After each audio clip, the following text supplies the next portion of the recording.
Hey guys, welcome to the Dive After Hours. So this is a really, really cool video concept that we honestly just thought of it on the whim after we just finished filming another video. One of the things that we've noticed, right, where when we've done our watch-alongs, our call-in shows, and even when we're just sitting in the studio just talking, it's just like, why don't we just kind of have like we'll talk some sports, we'll talk some Juve, but why don't we just have conversations, just kind of stuff that we talk about? Like, hell, we can talk about castles. We might talk about castles. Is what we were just talking We about. were We were just talking talking about about castles. No, but it's another way for us to engage with you guys, the viewer, and it's again, it's sometimes like again, you listen to us to take yourself out of the real world in a sense. You just want to escape for 30 minutes or an hour and just laugh. I mean, if you want to talk about Hiluxes, we can talk about Hiluxes.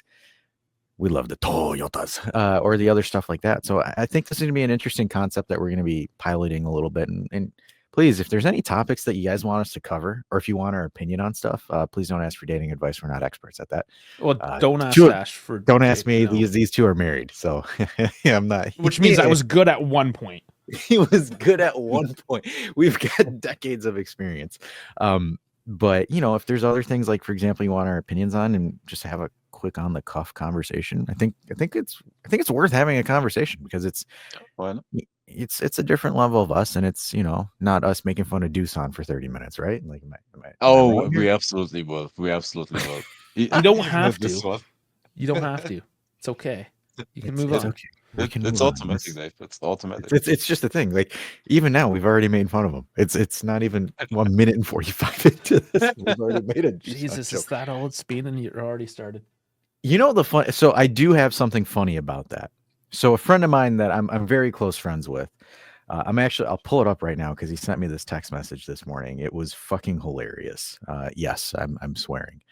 By the way, while you pull it up, I'm not married yet. But you know that feeling when you have a fiance and you already gave the yes word and everything, but you're still on like in the stage where maybe you are like in that long-term relationship and just the wife word just falls. I wouldn't know. That normal. I wouldn't know. This is what you do. They love it. They absolutely love it. You call them the wife while you're not married. Dude, I seen videos on that. Yeah, you just call her the wife, and they think it's all like sweet. Yeah, they perk up. They're just like, yeah. Yep. As soon as you marry her that day, the girlfriend. Oh, the girlfriend. It's too late. She already did the nuptials. It's too late. The girlfriend. She can't say anything. Wouldn't that just be engaging, like in fighting words at that point? If you're just kind of like, listen, the only joy a married man has is just those little pokes at the bear that you get once in a while. Gosh, just enough that you're not actually going to get in trouble for it, but you get the glare. That's what you're looking for. Just the glare. It's funny that you mentioned, like, it's just like we're having this conversation because I feel like I've become like the corporate douchebag. That's like the Ryan Reynolds character that's like never like in a relationship or anything like that. More of the story, I'm like extremely busy between owning a business and launching a new business. The only time I give to these guys and exercise and sports. Like, that is legitimately the epitome of my life right now. So he doesn't even send us text messages anymore. I try to. He doesn't reply. He just shows up.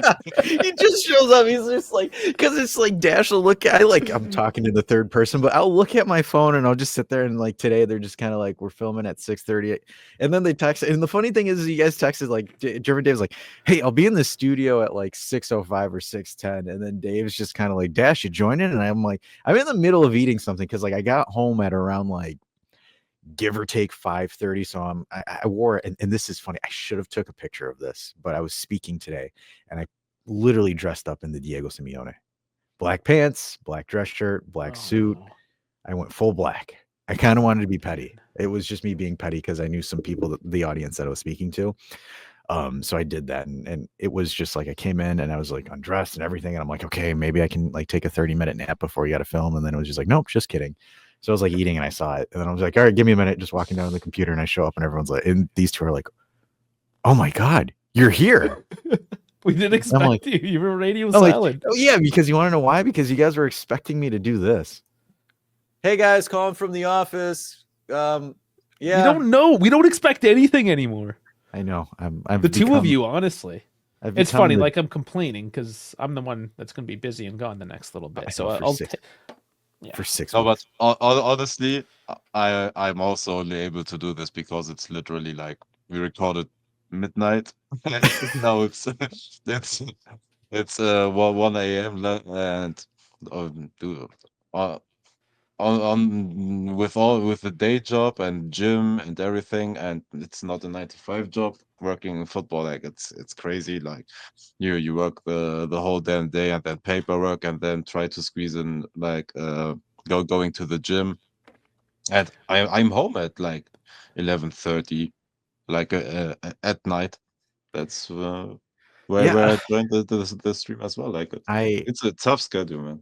it is, and like for myself, I'm just kind of like I sit here, I'm like like the fact that like I'm able to exercise 4 to 5 times a week still baffles my mind. Meanwhile, there's a single mother with 5 children being like, "Bitch, please, you tell me you don't got time." That's almost like every girl that's tried to date me. What do you mean you don't have time? Seriously, I don't have time.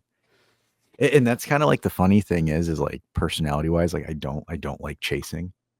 So like, cause it's just cause my head is like somewhere else and focused on other stuff. So like the moment they're kind of like, hey, let me play the little cat and mouse thing, I'm just kind of like,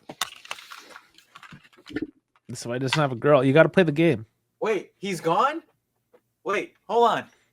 Wait, no, come back. That's you have to play the game. You're not going to get laid if you don't play the game. Isn't that what you pay for it? You can do that. I'm kidding. I do not condone that at all. Well, I mean, you got 2 jobs. You can afford it, I'm assuming, at this point. Yeah, probably. But it's you wake up the next day and it issues and oozes and you're just kind of like, ugh.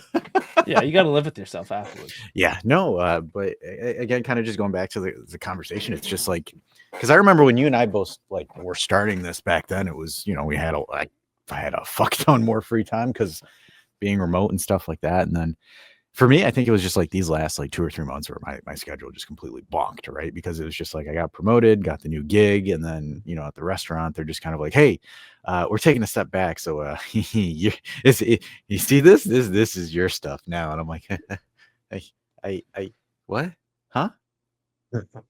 Okay. See, the thing is, when we first started, yeah, you were working from home, so you had more leniency. I was actually injured, so I wasn't going anywhere. I wasn't on the road doing any of that stuff. I was basically working like 7 to 3, come home, do what I need to do, kind of thing, right? Yeah. Now it's like, oh, you're not completely injured anymore. Okay, well, goodbye. we need you to do stuff. Yeah, we're sending you into the middle of fuck all nowhere. Yeah, that's pretty much where I go. Places like that. It's gonna be cold where I'm going. I'm waiting for the video to see Dave just like flat out wrestle a polar bear just because he can. I cannot wrestle a polar bear. What are you kidding me? You're gonna die. I say not with that attitude. Those things are massive, man. Hey, but I thought Canadians have practice in wrestling bears. We know how to spot them so we don't get fucked by them. Literally, he means literally like bent over in bear style and just. Like, listen, if it's a black bear, if it's a black bear in the bear world, black is not the large one. The black bears, you can scare them off. You can scare them off, right? Yeah, I don't mind them. If it's the spring and there's like brand new cubs around, okay, maybe don't fuck around with them. But otherwise, I mean, whatever. They're all right. They just want to eat. If it's grizzly, you're fucked. No, if it's grizzly or polar bear, you're fucked. Like there's no like just walk away. Just fucked. If you're having a 50 cal on you, you're good. But anything else, you're just fucked. No, the thing is, they've done some tests on this, or just I guess not tests per se, but they've collected the data of people that have been out in the wilderness and have had a firearm and have shot bears. In most cases, it's not going to take the bear down because grizzlies are absolutely massive. You're just pissing it off more and it's going to fucking eat you more. That's all you're doing. Just walk away, man. But does the acoustic of it actually scare it off? It could, but if it's that close. Because that's Yeah, where I'm it's sitting. Because, like, for just example, there's like acoustics, right? Like with bears, it's just generally acoustics. If like you make a loud acoustic, you scare it off. the Like it generally yeah gets scared off. ahead of time. You want it to know that you're coming, but if it gets into like that spooked mode where it's like up on its hind legs and stuff, like whatever, it's game on. Like it might run away, but if you shoot at it and it's not like through the eyeball and blows its brain, like you're gonna die. And then if it's a polar bear, just if you see it, you're done. Like if it makes eye, if it locks eyes with Okay, you, it's done. so Oh yeah. number one, if you see a polar bear, where the fuck are you? I'm just giving you. Because no, I have been in those, but like that's part of my job. I go into these super remote areas, right? Unless you're like in Inuit or like northern Manitoba, Churchill is the community up there that are known for polar bears. Normal people don't go to these places. No. No, I'd be surprised if just the casual average Joe would go there. You're gonna want unfortunately, it. You go because you want to see it. Like you're gonna be Oh, like, yeah. I want to see a polar bear. I am gonna take the like 20-hour plane journey up to Churchill, Manitoba, and I'm gonna see a polar bear. That's kind of what it is. no, I got you. You're going the Yukon territory, Yeah. or what is it? No, Northwest territory. That's what And it Yukon is Oh, is it called Yukon, Yukon? Northwest, and West. Iqaluit. 3 territories. Is there like any sentient life up there? Like Yeah, consistent man. sentient, Yes, like there actual is. cities? Yeah. Like Whitehorse. Well, because think of Anchorage, Alaska, right? That's like about. It's pretty close to where Yellowknife is, Well, or that and then Whitehorse. Sorry, Whitehorse, Yukon. Yeah, because Yukon and Alaska are side by Anchorage, side. yeah. No, that Yeah. yeah, that's true. But like I'm thinking because like for example in Alaska, there's what is it, Pudo Bay, where it's like literally like it's just this huge giant oil refinery and that's it. And like Oh you have yeah. to take the Dalton Highway and that's like one of the shittiest roads on the planet. Oh, well, at least there's a highway. There's thing like the mines. I saw just on like Discovery Channel or whatever it was, but there's a diamond mine up in the Arctic, and it's literally just nothing. It's just tundra Yeah. for as far as the eye can see, and just a diamond mine. And can- that's it's- where ice road truckers make all their money. No, it's like it's that remote. Probably the trucks aren't even getting there. Maybe seasonally. That's like flying in and out. Oh wow, they fly. That's nuts. Hey, I was gonna say because like I know remote. Canada's known for having stuff like that. I know that for Oh, yeah, sure. there's some remote shit, like And then- just like I- nothing. I have a question because you mentioned Yukon. 2 German outdoor YouTubers went on a kayak and did a tour like over or across the Yukon River, Okay. and they went through specific places. I'm sorry for forgetting the names where the forest was on fire. Hmm. And is that a thing that just happens, or are there arsonists or stuff like that? Like There why? can be, yes. There have been arsonists or just people that Because are irresponsible. because they mentioned it happens regularly, but there was Yeah. no actual explanation why it's happening. It's so dense in forest. You Forest say naturally burn. you mean like Southern California and Black Rock setting off that blaze? I'm just kidding. Before I disappear. I mean, Oh damn. but that is a thing. Like sometimes that does happen. There was one time when I was living out in Alberta, and they have these beautiful like suspension train bridges that go over these huge rivers. Pieces of art, architecture. And in these small communities, it's a lot of times volunteer fire departments. Anyways, the son of the fire chief of the local volunteer fire department thought he was going to be the hero by setting this bridge on fire and then going to respond to the fire and putting it. No, the damn thing burnt to the ground. It was a couple hundred years old, and piece of history and architecture, and just a damn train bridge just killed history. I know. Well, that's the thing. Like, that's what I always find. Like those wooden truss bridges that you see, like especially like the ones in the United States. Like, some of those things are just incredible. Like they're like 100-foot, just 200 feet bridges, and they're just there. Like they've been there and they're still there. Mm-hmm. They're built so solid, like the timbers that they're made out of. And it's cool. It's just the engineering involved to make things out of natural materials like that. It's just beautiful, functional, and yeah, part of history. And Well, I mean, yeah, like here, I'll have a Joe Rogan moment here where I'll be Jamie for a moment. But like, just some of this, like some of the stuff here, like you look at some of these, like the way that some of these were built, yeah, like the Goat Canyon. That's such a funny name, Goat Canyon. But like you look at stuff like this, and it's just like the fact that those were made, and like outside of like whether it's like a fire or something like that, like the only time that you've seen something like they still are there. They Yep. held up. That's crazy. couple hundred years later, yeah. Because these were made what, Dave? Like 1800s? Yeah.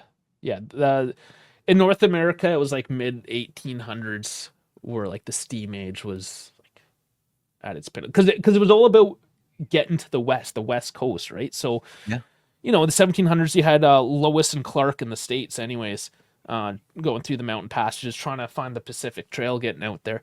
You had same thing in Canada, all across the continent. And, obviously people go in by foot, but now you need to start building the industry. Because the big thing is having a coast, right? You look geopolitically, it's like, oh, I have a coast.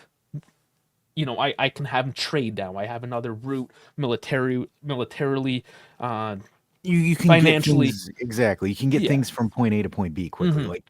Like that's the thing when it comes into any kind of civilization building. What is the best way to get resources fast, efficiently, and quick? So once they found out that there was another coast, it was Bill, get out there. Get out there. And I mean, at the cost, the human cost of it is Oh, tremendous. absolutely. Oh, absolutely. Just straight up slave work. Not to like dive right into the slave trades or anything, but like that, it was built on the backs of unfortunate men, but it happened, No, but and like society today benefits because of it. no, no, but that is unfortunately how if you had like big economical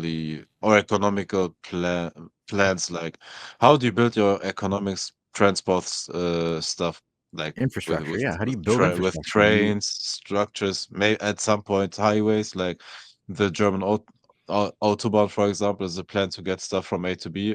Most of the time, unfortunately, it was tanks, but Well, and that's the same with the American interstate system. It's well, that's what it was. it's, Yeah. it's for the military. That's why it was Exactly. established. Yeah. And structures like that, like back in the day, like people were working in the industry as well. Like you didn't have the manpower to build stuff like that, and that's how unfortunately slaves and lesser fortunates were used for to build those structures.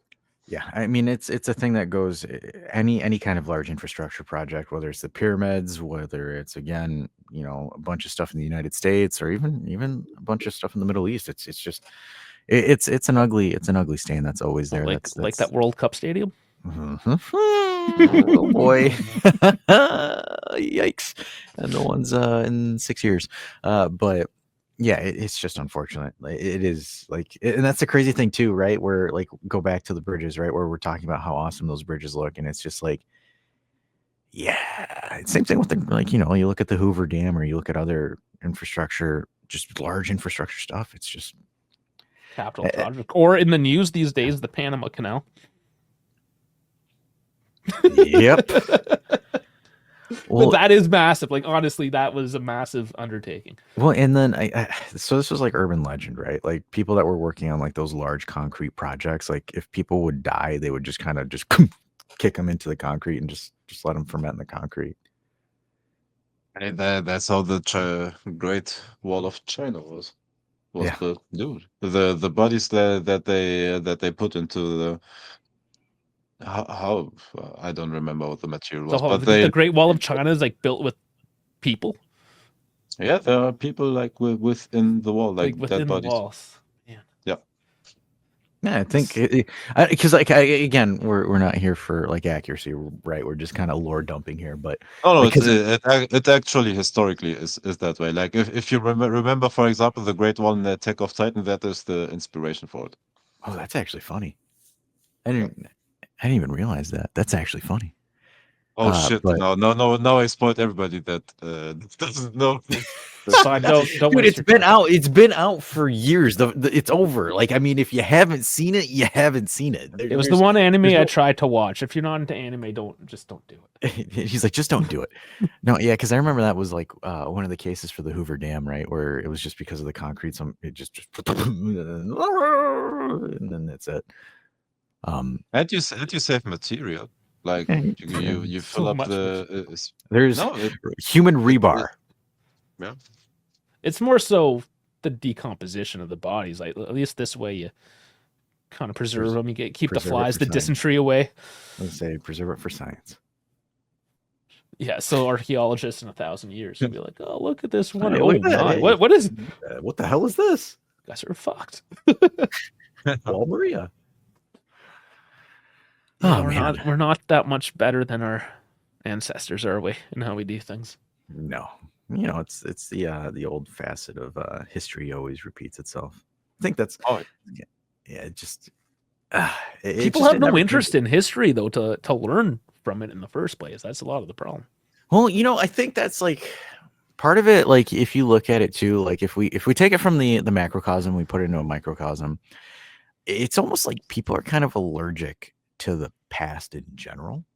It's just kind of like an observation that I've seen, right? Because like I look at it from interactions with people where, you know, you talk to them about situations and again, for me, like folks like outside of the studio or outside of like, you know, I like to talk to people. I like to listen to their stories. I like to listen to, you know, decisions or pathways they took to get them to where they are. It's just who I am as a person. I love listening to different stories. Again, for me, like personality wise, I always just again, I'm always with different people, understanding different things. I'm kind of like a shonen protagonist in a sense, like for my anime fans there, where I just like to journey around and just understand different perspectives, just to gain the knowledge. Because like for example, wise people learn off other people's stories and mistakes, right? That's generally what the saying goes. A stupid person doesn't learn anything. A smart person learns from their mistakes, or the true enlightenment, or the Mr. Miyagi learn through stories of others. And honestly, that was something that my mentor taught me. Is again just Mr. Miyagi? No, I wish I had. Well, he's like, to be honest with you, he's like a Mr. Miyagi for me. Like that guy, like literally it was granted I wasn't getting jumped by a bunch of people in skeleton costumes, but it was an interesting lesson because it was just one of those things where it's just learning and interacting. And some of the things that I've like observed is just like, if you ask someone to look at stuff in hindsight or in retrospect, there's not that many people that do that. The self-reflection thing? Yeah, the self-reflection thing, because it's just like you look at it and it kind of like it's more or less where it's just like, because at the end of the day, as cliche as the quote says, your life is the sum of your actions or the sum of your choices, right? Yeah. And when you ask people and it's just kind of like, okay, are you satisfied with where you're at, or like where are you at? How do you feel about it? And it's interesting because like, you know, there's some secure people that'll sit there and say, hey, you know, I made some decisions, but you know, I'm where I need to be right now, right? And then there's some folks that don't answer that question and they're kind of like standoffish about it. And it's interesting because it's just more so where it's like, you know, hey, and for me, like I can spot it instantly when there's somebody that's just like, I don't like asking people for help. Like that to me is like one of those people where it's just kind of like, you ever notice that? Like it's always the I don't want to say the independent people, but like there's like independent, like there's actual independent people that can handle their business, you know, take care of what they need. And then there's those that false independence. It's the ego.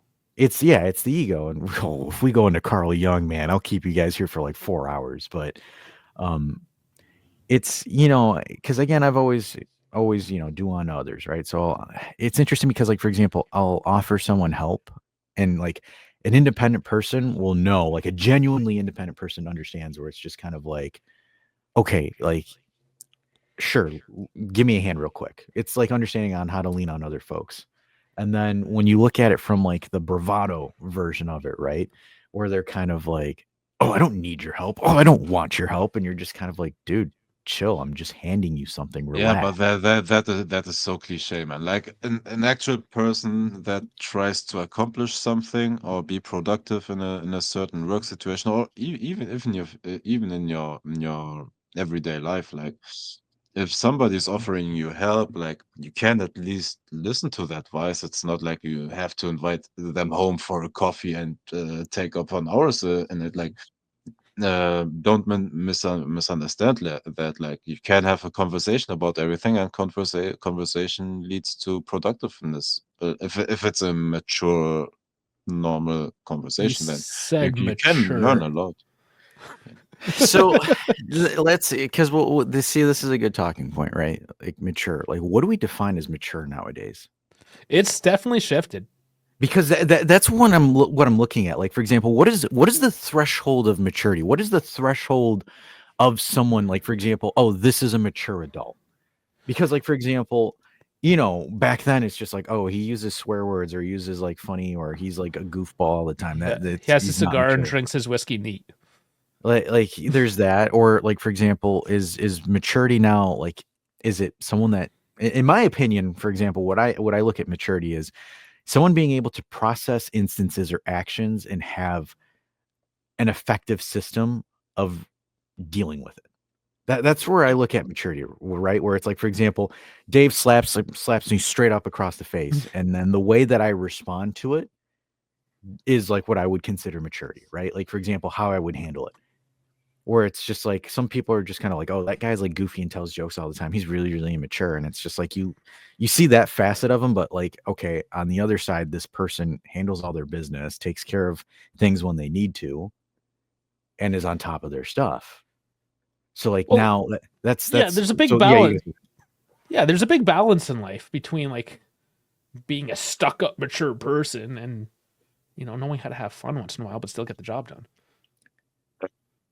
No, and also like being able to take responsibility of stuff, not shooting stuff there and then run away from consequences. Like every step you do, everything you do in life or in workplace or in your everyday life, like again, like everything you do has consequences, or a reaction always forces a reaction. I And just you got a have reaction by what you said. Because said every step you do, unfortunately, in my head is every step you take, which is the beginning sorry. lyrics to Full House. I'm still German, man. Sorry, man. No. It's just Full House is stuck in my head now. I didn't want to tickle your fanciness. Is that horrible? That's the first thing I thought of was Full House. No. Every step you take. So I'm not going to sing it, but it's in my head. Oh, And yeah. go ahead. For me, what defines a mature is doing the necessary steps in life, productive working, having a certain goal or a specific goal that you're working towards.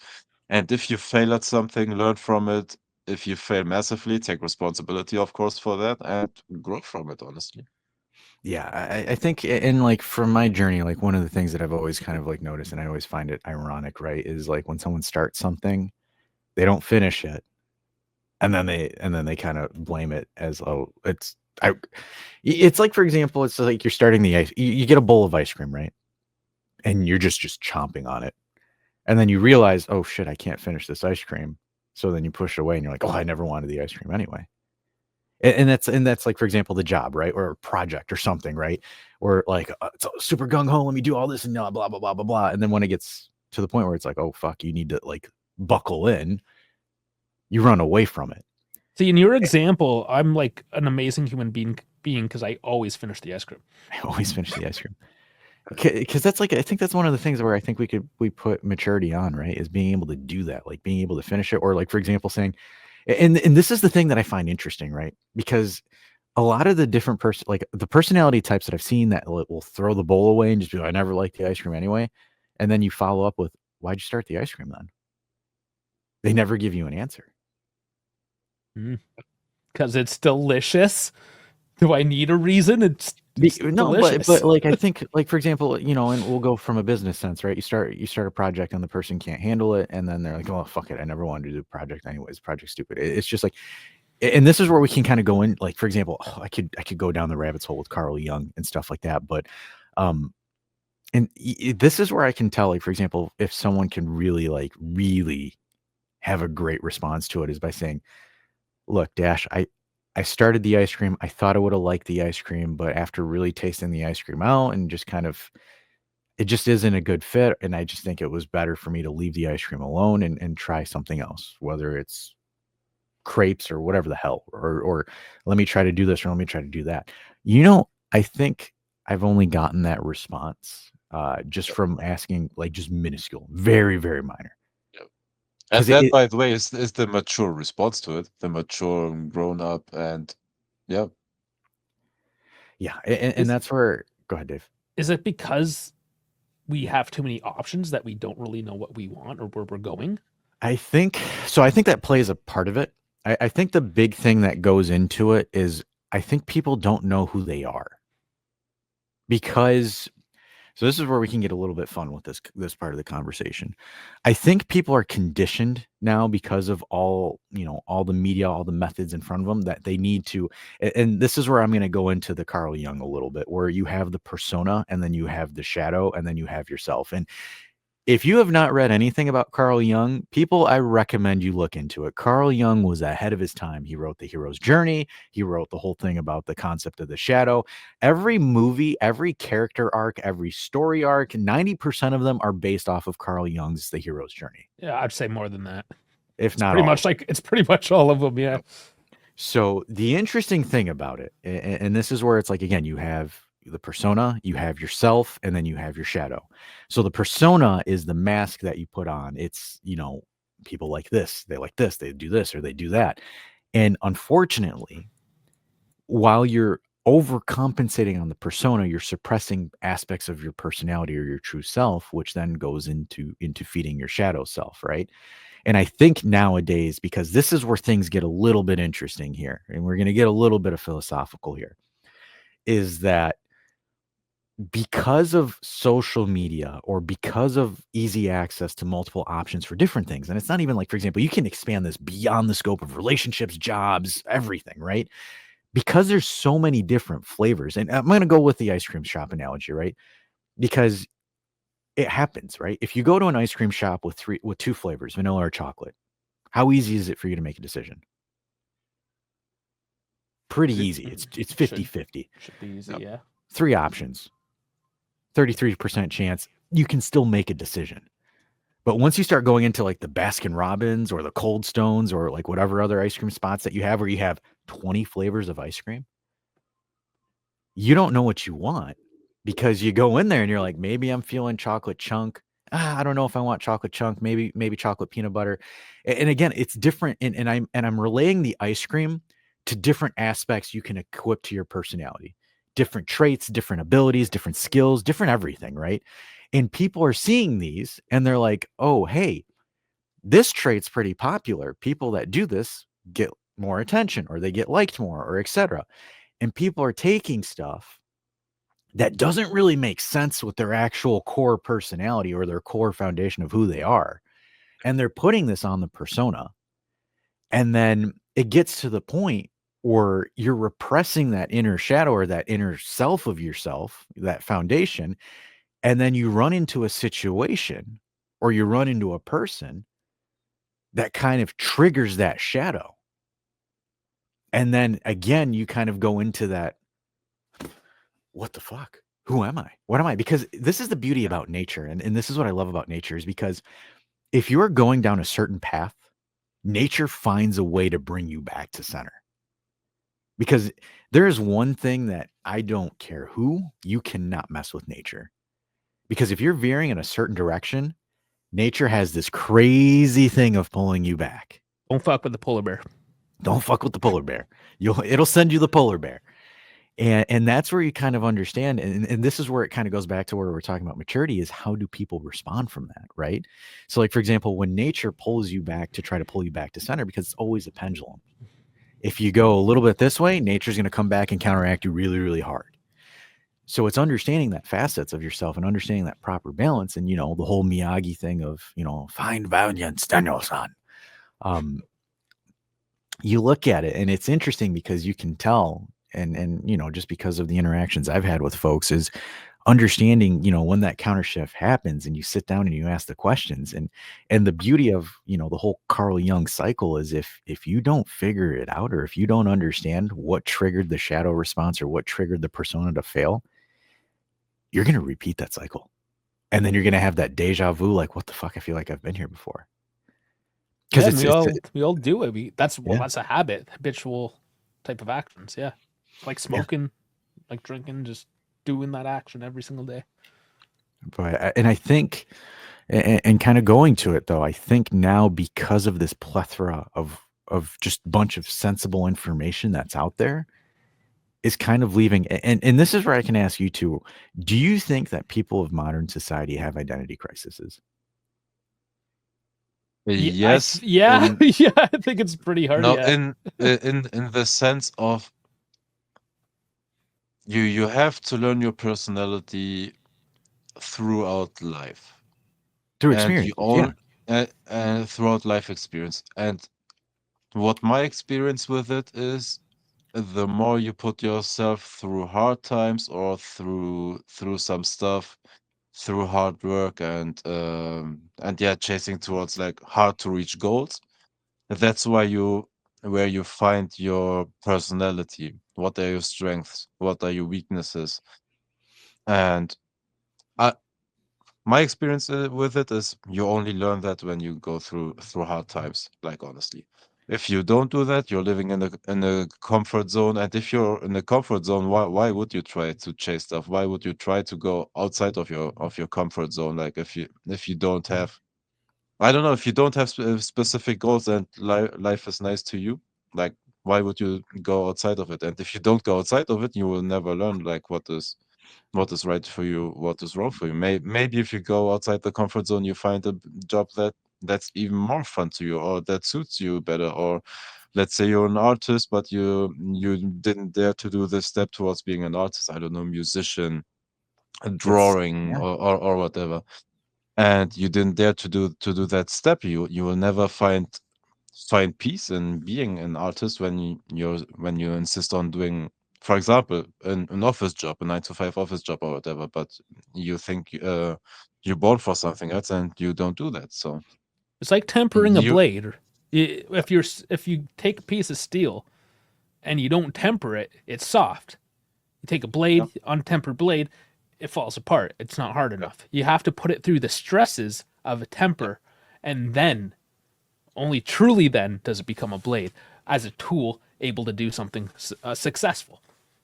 And you know, and that's kind of like, for example, for me, because that was one of the main reasons why I kind of left the spot that I was at for 10 years. I've been there for a decade. You know, it was one of those things where me leaving threw a lot of people off, where they're just kind of like, wait, what the hell? What's going on? Like, why would he leave? Because like, and that's where I look at it from hindsight, where in my head I was like, damn, it's way too comfortable for me. And it's always been kind of like that niche for me. Like if something is way too simple or way too, I get irritated and I can't be engaged. So that was one of those things, because like if and this is, again, I'm hyper competitive. Like I know, like it's just my personality. When I'm playing sports or when I'm doing something, I'm always trying to sit there and figure out, okay, how do I be better? How do I adjust this and do that? And I look at it, and it was just like one of those things where I'm just kind of like, I felt like the blade was dulling. And for me, that's kind of like my instincts telling me that, hold on, I think I need to revisit something, or I need to adjust something here, because um, that's the beauty of life, right? If your blade dulls and you don't do anything about it, life will, or so nature will send something to you to force you to sharpen it. And So it's one of those, they always say that. I mean, that's just real life too, in the sense yeah, that you never go into the woods with a dull knife. Always sharpen your blade. exactly. Because and that's one of those things that I like to give the advice to the young folk. And when I mean young folk, I mean like your early 20s, late teens, right? Because that's when you really start facing it. Because in my opinion, I mean, unlove, of course, right? I'm not knocking on circumstances, right? But generally, like if you're in a first world country, you're not really, you know, up until you're 18, you're not really experiencing anything hard, right? no, it's when you do the step into work life, into actual Yeah, work life, where you have to earn money for your livelihood. Yeah, and I For some people. So I for mean, some some people, right? kids have a I pretty hard upbringing. Yeah. No, exactly, right, and then I'm not generalizing it, and I don't mean to generalize it, but, like, for No, example, no, even, like it's just like us privileged people where we don't live in poverty or whatever, yeah, like well, where our parents built a nice basis, or we live in a country where even if you don't work like social economics and the government helps you out with lending you a hand and money and etc. yeah, Like we have a decent basis, and that's why I'm saying, like, in general, first steps you are doing towards adulthood, which is leaving school, leaving university or whatever, and going towards your first actual paid jobs. You leave the house, uh, yeah, rent a flat, rent an apartment or whatever, and going through those payments for the first time, and they where you suck, have tell to, they suck. yeah, yeah, Oh, man, taxes and utilities, holy hell, that sucks, exactly. so let me then follow up with this question, get the thought-provoking here. Um, do you consider going to university or college, or some form of secondary education here, actual because, like, back then, right, like, I would say back in the 70s or the 80s or the 90s, it was like, for example, you were on your own, you're doing the real world. Where it's like now, do you consider college to be more of a bubble and a hindrance for people's development, or is it still kind of the same as it was back then? So my personal opinion, I think college does not prep people for the real world properly at all. No. No, And when you no, say no, college, you have no. to c- let's clear the air a little bit too, Yeah, because university, college. So It's the when you same say thing. college as an American, you typically mean what us British Commonwealth types mean university. Okay, fair enough. So we'll just keep it for the sake of conversation, yeah, yeah, yeah, post Post secondary education. post-secondary education, Okay. exactly. Just generally speaking, post generally secondary. speaking. Okay. Um and then I'm gonna say it really sort of depends. If you get a job, so I'll use my brother for example. He went to business school at university, got the degree, but he actually had a job placement in the industry for a couple years going through school as a result. Mhm. Something like that, yeah, I think there's a lot of preparation because you're actually there in the field. You look at doctors and they have to do their there's that term, Residency. residency. Thank you. They have to do residency where they're hands on with actual patients, with real people. Yes, absolutely. A pilot, you have to actually fly a plane before you're. Yeah, so there's certain educations, but if you're talking about getting a general arts and science degree and then going out and being an executive for a company, no, No, not really. I think for me, like, more so, or what I mean when it's like getting people ready, I think it's more so from like the social aspect of it, right? Getting people ready for like being an actual adult, like what responsibilities, Mm. what thought processes, critical thinking, and stuff like that, Yeah, how to But interact with other people. it can if you're like It in a can if proper you job want it to, placement. can. right? No, it can. It is, again, in my opinion, a question of the character of the person. Mm. If you are a person that parties hard, that doesn't take university too seriously, like, you will learn nothing like socially or for life after university. But would Like, you learn if you that otherwise? Like university or not, would you learn that if that's your sort of Well, no, mentality? I think if I you know. don't, What I'm saying is, if you are a person that actually wants to study hard, and you are opening your ears, because for here and how it is done in Germany is you have lots of courses on how to do research, how to do critical thinking and stuff like that. Like, even if you don't study that specifically, you have that automatically as a course you have to do, like scientific working, how to read and learn sources and stuff like that. If you're somebody that's not interested in it, you'll sleep across that whole course, and you will not interest yourself in it. That's why I'm saying, like, it depends on the character and the interest of the person. For yeah, example, I learned like everything, how to get through sources, what are good sources, how to critically think about sources, how to question stuff, and things like that. And I learned that at university, for example. Like, for yeah. me, it helped me to prepare for of post education life. Yeah. And for me, it was like, because for me, like the second I was in my second year, I was already scouted by the company that I used to work for, and I was working for them as like an apprentice. It was like an apprenticeship, like an internship. I don't know if Yep. that's what they call it in Europe, Yeah. but Internship, yeah. yeah. So I was working as an intern, but like I got promoted to what was a co-op. So that means I was working for the company doing actual engineering work while I was a college student. So like I was working with them. Yep. So like for me, and that's why I kind of like, and I don't like using myself as the baseline, because for me, again, it's a special case. Like for example, me, they brought me in when I was 20 years old, and by the time I finished college, I already had a job waiting for me. I didn't have to interview. I didn't have to go through the stress and all that stuff. I was essentially groomed, for lack of a better term. Yeah, and that's what my brother did as well with his company. Yeah, and like for example, I look at it and I kind of look at it as a whole. And this was, so I had a psychology professor because I had to take, general rec, which is like absolute criminal for college. I was an engineering student. Why the hell would I need to take general ed? But I took psychology, and it was adolescent psychology, because I was like sitting there, I'm like, you know what, fuck it. If I'm going to take a course, I want to take something that I can actually get something out of, right? Because that's what I was doing with a lot of my electives. Because like, obviously some people would take like the philosophy 101 just to get an A and No. stack pad their GPA and whatnot. But like, I mean, I took some rigorous courses, but like I did it because I kind of wanted to get something out of it. So like it was interesting because like the psychology professor I had for adolescent psychology was talking about like the importance of critical thinking, the importance of asking things why they happen the way they did, and that how they understand, and getting a better grasp. And he was just kind of mentioning how like if you don't develop it from age 20 to like maybe 23, Yep. 24, you will never have it. He I said think some people perhaps unless, and this is where he's like, unless you have a significant emotional event that forces you to Yeah. adapt and understand it, he said. Sure. Because he's like, it's a habit that you have to build while you're young. And if you don't build it, and if you don't, he's like, it's critical thinking is insane. Because like, for example, and he's like, and I'm not talking about analysis paralysis or overthinking or anything like that, but just being able to sit there and kind of take a step back from something and just, okay, this happened because X, Y, and Z. How do I adjust it? By doing A, B, C.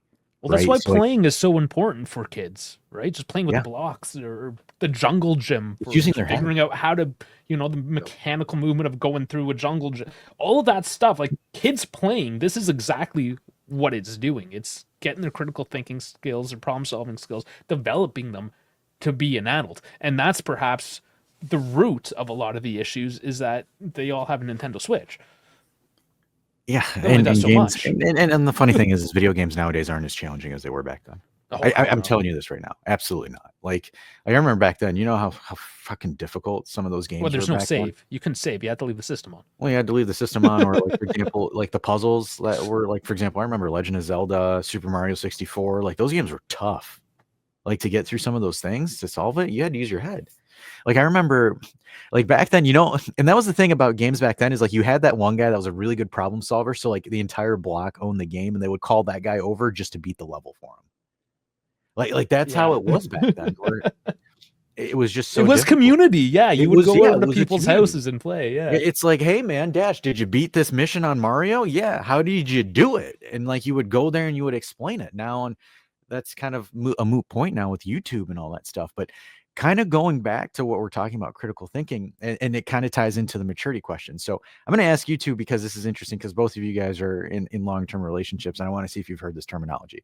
So I found out apparently there's 3 types of attachment styles. You have anxious attachment, avoidant attachment, and secure attachment. Have you ever heard of these terminologies before? no, this sounds like I a don't. 10. I don't think so. So No. I'm gonna briefly, from an interpretation perspective, see what kind of give you like what the description is. So Could I just guess that I'm the avoidance one, since I'm down in my basement, my wife's upstairs? Hey, I'm in the roof while she's there in the next one. No, so an anxious person is someone that needs constant reassurance, needs constant contact, reassurance, reaffirmations, etc. Avoidant is someone that if someone gets, they just wall up and just leave me alone, don't talk to me, like, right? And then secure is someone that's like, I'm confident within myself, I can handle myself, and that. So from like the maturity perspective, I would say that the first two are both immature people, because they have stuff that they need to deal with or find stuff how to manage it or maintain it better. And the third one, or the secure, is what a normal human being with proper social skills could do. I think in an ideal, that is probably true. But somebody, let's say they were in an abusive childhood, those kinds of people tend to need that reassurance going on into an adult because they never had it as a kid. That was never developed. So even though that they might be confident in what they do, they're still kind of defaulting to want that reassurance, even Or if it's could just gentle. It doesn't have to be like Well, yeah, aggressive but I push. mean, like, for example, you could go into that secure. I think it's just more so understanding yourself that, like, oh crap, here's some stuff I need to adjust and tweak on. I think the thing is like people are using those other two as a crutch instead of They as a can, starting point. Because, like, yeah, for they example, could. say that I'm a walled off person, right? And someone comes up to me and is like, "Oh, hey, I like you. You need to open up more." And well, sorry, I'm just an avoidant person, and that's how it is, right? Like that's like what I see that the commonality is, or like, oh, I'm How, just extremely anxious, and uh, that's why. uh, how it was for me, it developed because I changed character a lot from when I was a child and how I am now. Um, for example, I grew up in a rough neighborhood in Berlin where literally every day, like you got beat up, you beat other people up, like to not get beaten up, and like it was literally every day coming home, bleeding, and my parents being scared that something worse will happen and stuff like that. And we then moved into a neighborhood or into another part of the city where it's literally nothing. Everybody's nice, everything is calm, etc. And I still had that aggressive behavior that I learned in the other neighborhood, you know? The Chad Dave. Exactly. Uh, and and then because I kept that behavior because I was trying being to be protective of myself, even though I didn't need to anymore, I still had those characteristics Hmm. of being aggressive towards others. So when they tried to talk to me, like I was immediately like yelling back, shutting them up and stuff like that. And then I went to a school psychiatrist. Sorry. Yeah. No, you got it right. Yep. Yep. And they talked to me, calmed me down, and over a couple of months, I went there to therapy basically.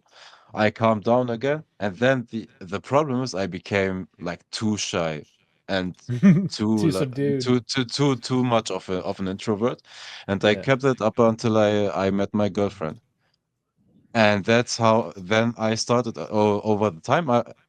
To answer your short question very long. No, but again, I think you're getting No, to the point though, right?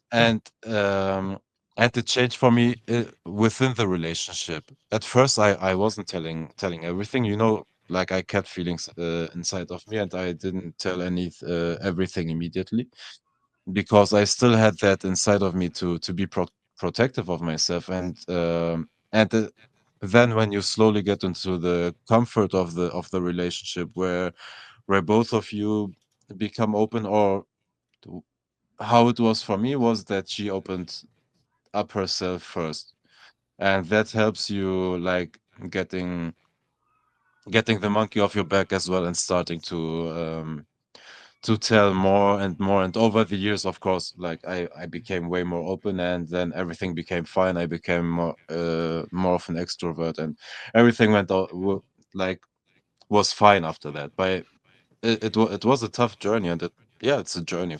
Uh, yeah, You have to for me. Oh, take it. You have to be willing yeah. to work for it. That's Yeah. again, that's the moral of the story, right? Because, like, for example, instead of using that as a crutch, right? As like Yeah. I think a predominant amount of people use it as a crutch. You understand, okay, this is my style, yes. However, I want to take the steps to get out of it to be more Yeah. balanced, right? And it kind of goes back to the whole But premise but of the but conversation when we but started. but you need somebody to get you out of it. Like if you Yeah, have you need a that community. You can't do it on inside yourself. of you, like I had that, you will keep that forever. Oh, It needs to It's absolutely. be And it needs to be the the right person community. and the right person you can trust and that trusts you. Like from that point on, then you can start opening yourself and not use that as a crutch, but develop yeah, your of character and course. be And more open and open minded. it's not like, again, you're spilling yourself out to social media, right? To get epitome, right? No, that's Or that's toxic. yeah, that's very toxic. But Yeah. no, but like the idea is it kind of, and this is where, and I like how this is taking this direction because I think that this is beautiful because it stresses the importance of community, right? Having the right people around you or having a community of people, because it's just, it is so crucial in the development of a well-rounded individual to have a strong community around them. And Well, and by we're social animals, right? we We are, need to have that. It is part of our foundation. whether it's a mentor, whether it's close friends, maybe relatives or family members. And for me, again, being an immigrant, right? So I came to the States, and I want to say, I think 96, right? So it was just by myself, my parents, and again, they barely speak the language. I didn't really have that many friends growing up. So you kind of get where I get my workaholic from. Um, and one of the things that I learned, not through my elementary years or my high school years, but like my post college life, is the importance of building a secondary family, right? Like you have your primary family, that's the family that's by blood, but then you have the secondary family of people that you've gone to battles with. Either you've helped them with their battles, they've helped you with your battles. And for me, and this is where, I personally am extremely blessed, where I've had, a group of people that we've grown together. We've faced life together for the last 6, 7, 8 years. It's been since, I think the core of our group, I think we met, I want to say late 2015. And we've been together since. It's just me and 6, 7 other guys. And some of us were at the same college together. Some of us were friends by association, but we always played footy together. That was our thing. Like every Wednesday night, every Friday night, we'd meet up and we would just play. And it started from there, and we still do that tradition. Even like, for example, last night I finished the restaurant. I went straight to go meet up with them, and we went and played indoor. And I think, and yes, like there's people that you grow out of, but like, for example, and I think, and this is the importance, and this is where I stress this a lot to young people, find or meet and be willing to put yourself out there to meet people that are willing to run alongside you and grow with you, because that becomes family for you. Because like I've seen close friend of mine, he's the guy that sent me the Doosan meme that doesn't follow Serie A. He's a Premier League fan. Him and I have been, and it's, again, we've never like gotten into an argument with each other, but we've challenged each other. We've, stepped in moments of each other's life where, hey, I don't think this is a good idea. You should rethink this. Like we've gone through so many different phases of our personalities, and yet we've still managed to grow and maintain our friendship. Or like for me, he's honestly like a sibling for me at this point, right? Same thing with the other people where, I've seen them go from rowdy early 20-year-old to a parent.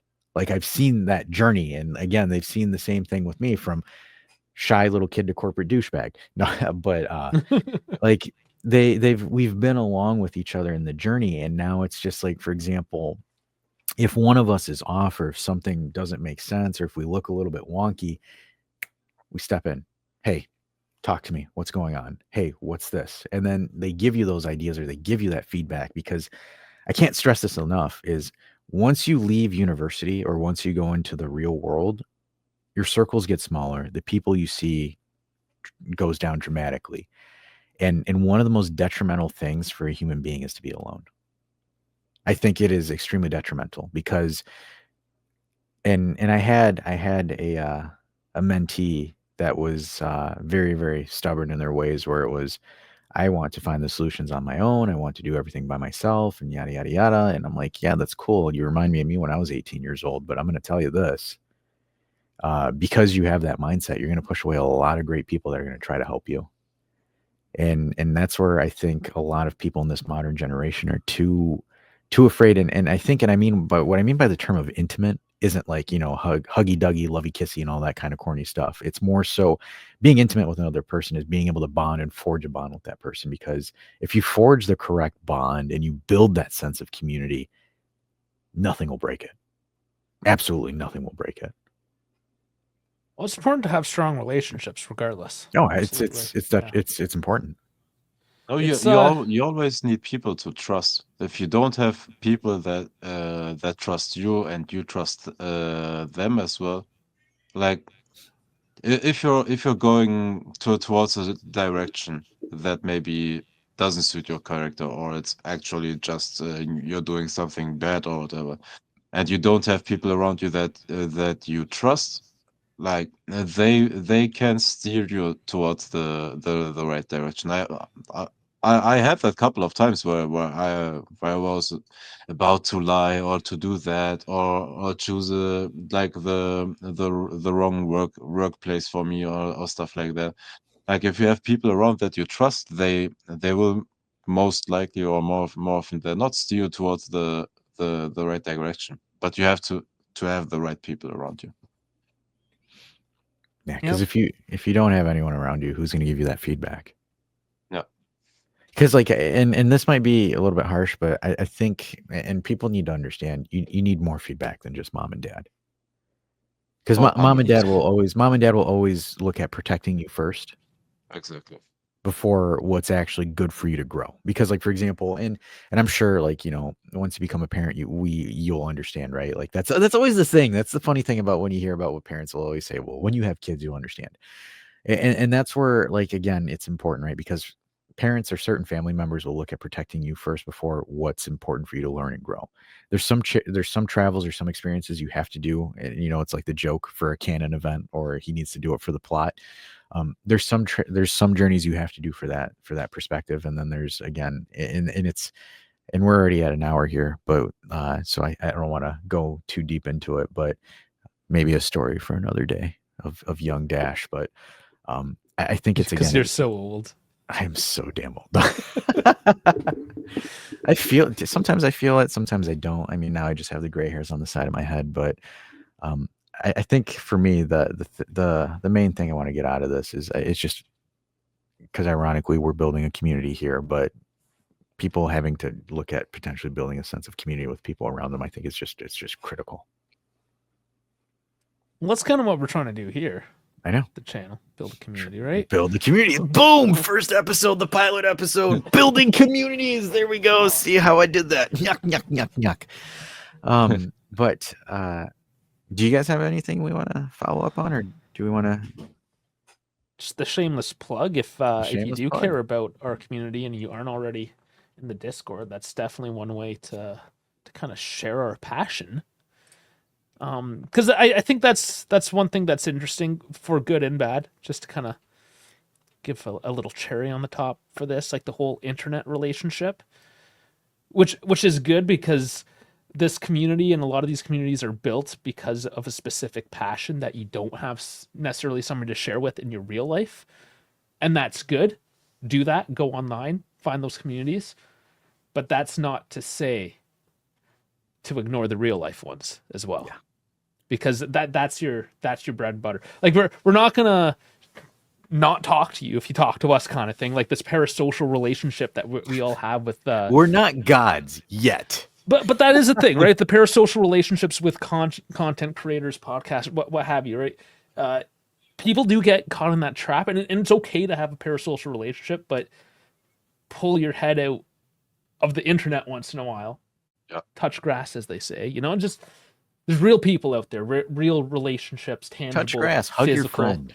Yeah, hug your buddy. That's basically it. That's my little cherry on top. Yeah.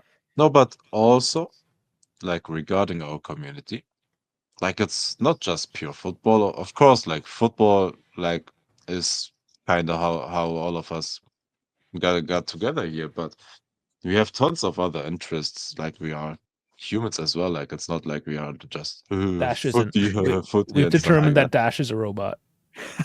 Dash is a robot, yeah. But for example, Dave and I, we love Formula One. We talk about food. We talk about aviation. Some of the guys are PC nerds. We talk American football. Like we have literally like every aspect, every interest that you can have. Like we have people in the community that can share that. So it's It's like, come on! I spent 30 minutes we are breaking down human psychology. It's like somebody went to ChatGPT and was like, breakdown community, long version, unabridged. Dash was like, well, actually. Actually, I should do it with like my snotty nerd voice. Well, actually, if you look at it from this perspective, and then we take it here. Jeez, wow, ouch, that hurts. Oh, my I'm just kidding. It feels. It feels. feels. It feels. It has emotions. Yes, I do. Ironically. Oh man. But anyways, though, we'll sign off here, guys. Again, this is something that we kind of want to do just outside of the sports world because I think it's fun for us because we love doing it and we love talking about it and we love to get more people in on these conversations. And again, if you guys want us to talk about a topic or bring something up, go on Discord and tag us in it and we'll talk about it. I think that, like, for example, I've been working with Dave for 2 years, German Dave for almost a year now, right? Directly. We've had the amount of conversations that we have in StreamYard after a show or before a show, mostly after a show. I don't think there's really any topic that we struggle. Like, I mean, it's anything you guys want us maybe to, how to like apply your makeup in the morning. I don't think I can. probably that. I I've don't know two-toner and foundation. Unfortunately, I can't do that for you. But in general, though, folks, I think this is something that we'll do again. We're going to call it, I believe, the dive after after hours. I think that. We'll find something. Dive in after dark. We'll find dive in after dark. After dark sounds nice. Because literally, yeah, the dive after dark. I mean, we're diving into topics, so it falls in line with the channel name. Oh, you can let us know. Anyways, ideas. All right, folks. Thanks for coming to my TED Talk. I'll see you on the next one. Who's Ted?